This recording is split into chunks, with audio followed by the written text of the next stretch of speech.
If you're a Christian single woman who's called to marriage one day, here are 4 biblical ways that God will reveal you to your future husband as his wife. Number 1, God will use the scriptures to confirm to your future husband that you are indeed his future wife. I'm talking to Christian women who want to glorify God in marriage one day.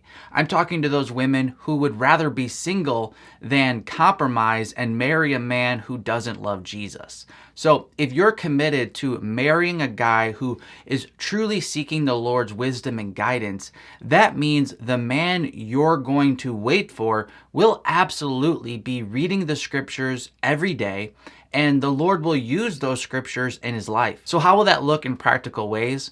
When this man reads the Bible, particularly in those areas of Christian character, of what it says about marriage, of what it says about the roles of a husband and wife, this man will see confirmation in his interactions with you and in your character that will confirm this is the type of woman I would want to marry. Number 2, God will use his Spirit to confirm to your future husband that you are indeed his future wife. While God does use the Bible itself also says that the Holy Spirit will directly lead Christians. For example, Jesus said in John 14:26, and if you're hearing some background noise right now, it just started storming outside, so bear with me. But the Helper, the Holy Spirit, whom the Father will send in my name, he will teach you all things and bring to your remembrance all that I have said to you. Thus, when a Christian man is looking for a wife and keeping in step with the Spirit, the Holy Spirit's going to confirm in his heart when he meets the right woman, in this case, you.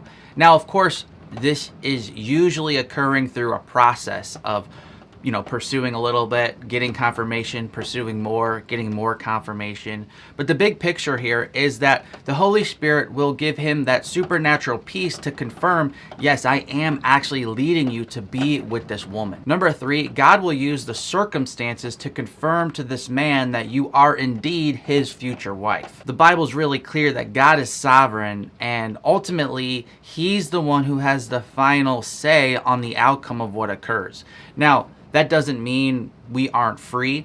That doesn't mean that everything that happens makes God happy, meaning we can sin, people can choose to rebel.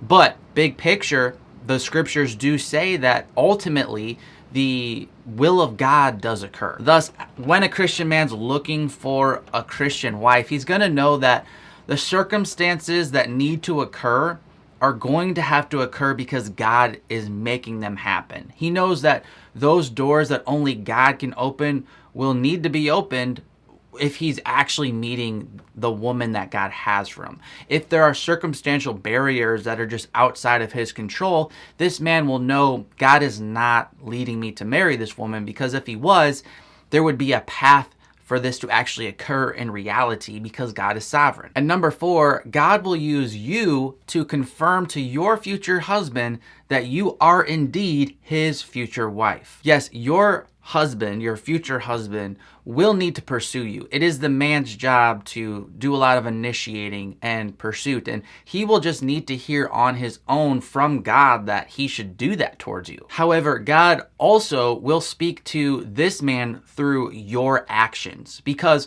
when a man pursues a woman and she rejects him, that's a sign to this man that God is saying, no, this is not the woman I have for you. Additionally, throughout the scriptures, there's this common theme that God will often use the person praying to answer the very prayers that they're praying about. So, for example, if someone is praying for food that they need, oftentimes God will provide them a job or a means of getting food. So, for example, with Ruth, he provided for Ruth and Naomi by allowing Ruth to go to Boaz's field and work, and God blessed that work. And this same principle is true in relationships. If you're praying for a godly husband, then God's going to use you also in this process of you two meeting and marrying each other. So when you meet a man that you're interested in and you feel like he has godly character, you just want to make sure you're responding well to his pursuit, that you're inviting him to continue to pursue you, and that you're showing him, you have the character that would match his Christian character. And here's a video where I go over this topic in much more depth if you're a woman and you want to know how to invite a man to pursue you. I'm Mark from ApplyGodsWord.com, and until next time, God bless.